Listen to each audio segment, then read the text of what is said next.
السلام علیکم ورحمۃ اللہ وبرکاتہ۔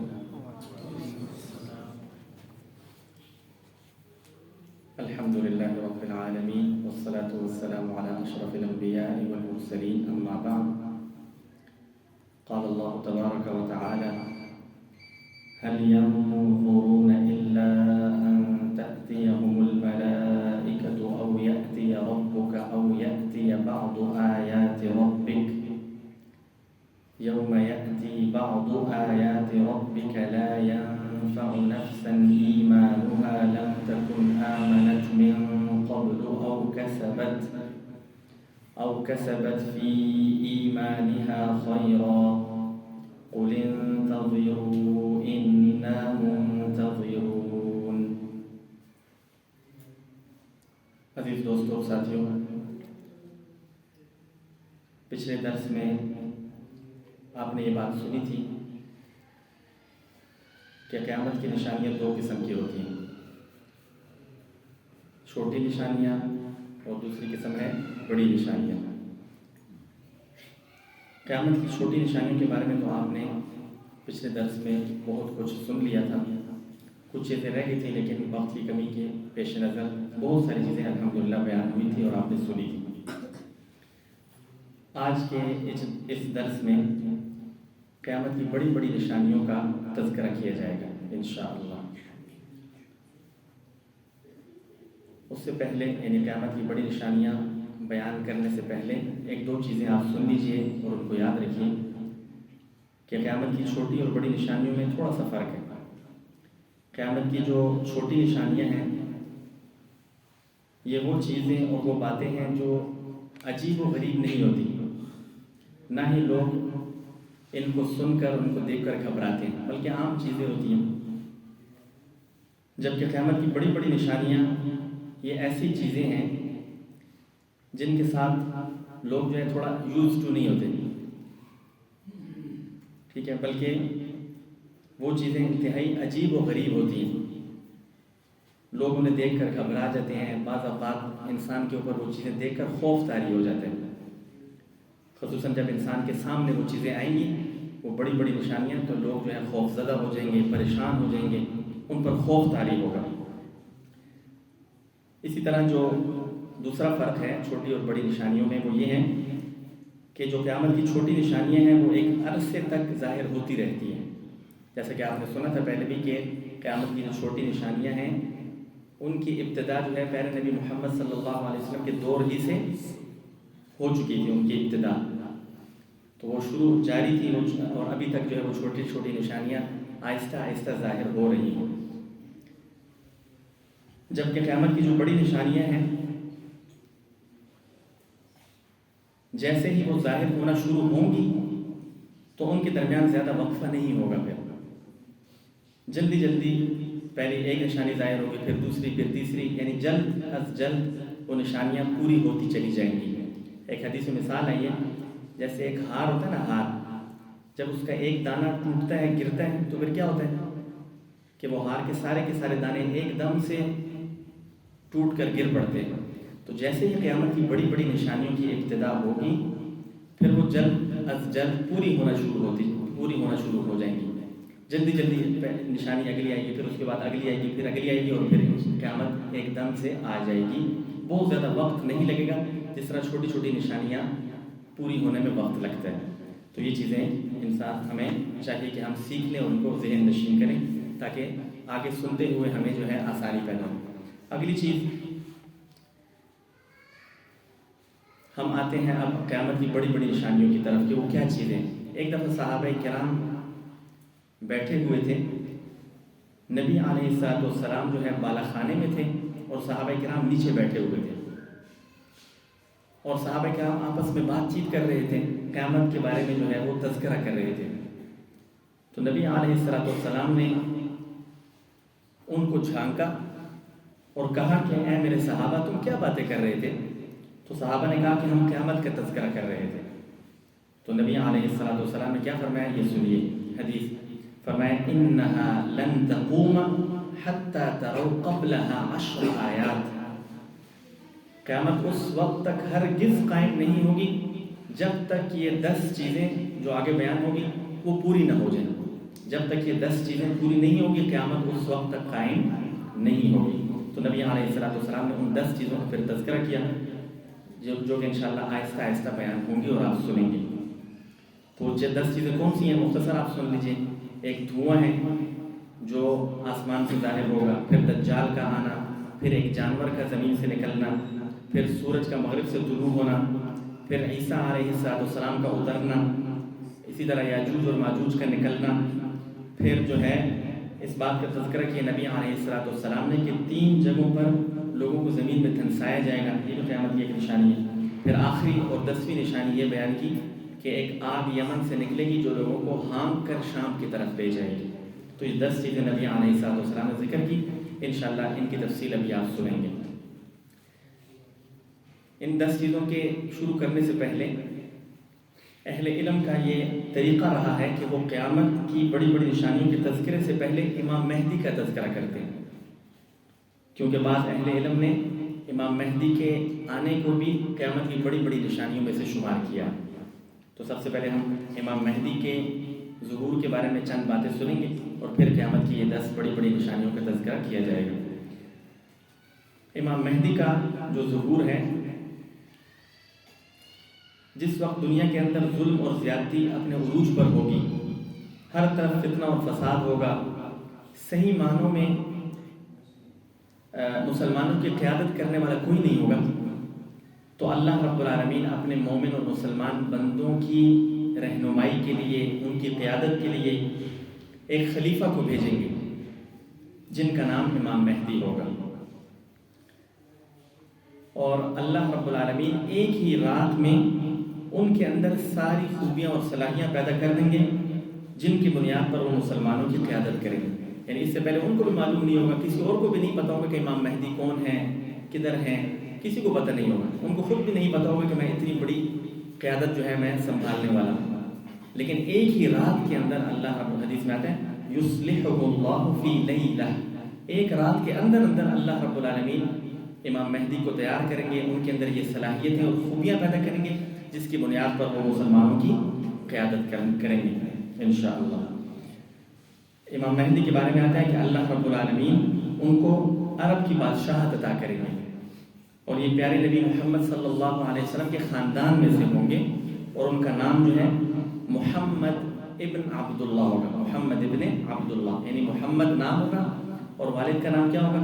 عبداللہ، یعنی نبی علیہ السلام کے نام کے مشابہ ہی ان کا نام ہوگا۔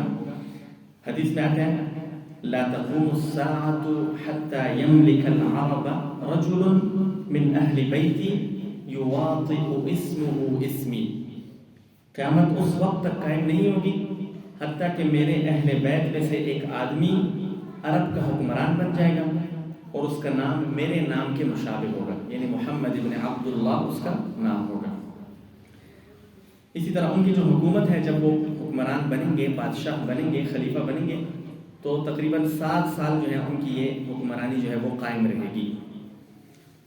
ان کے دور حکومت کے اندر ہر طرف خوشحالی، مال کی کثرت، مال کی فراوانی، ہر طرف جو ہے امن و امان اور یہ چیزیں مسلمانوں کے اندر آ جائیں گی، یعنی مسلمان بہت خوشحال زندگی ان 7 سالوں کے اندر گزاریں گے۔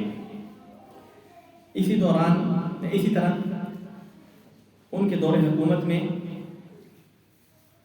بہت ساری ایسی چیزیں ہیں کہ جو مسلمانوں کی خوشحالی کا باعث بنیں گی، مسلمان جو ہے خوشحال ہو جائیں گے اور ظلم و زیادتی بھی ختم ہو جائے گی۔ حدیث میں آتا ہے یملأ الارض قسطا وعدلا کما ملئت ظلما وجورا، ان کے دور حکومت کے اندر یہ زمین جو ہے بالکل عدل و انصاف سے بھر جائے گی، جبکہ اس سے پہلے وہ کیا ہوگی کہ اس کے اندر ظلم اور زیادتی بہت زیادہ ہوگی، یعنی ہر طرف ظلم، زیادتی، ناانصافی جب عام ہو جائے گی پھر ان کی حکومت آئے گی اور عدل و انصاف جو ہے وہ کیا ہوگا، ان کی حکومت کے اندر عام ہو جائے گا۔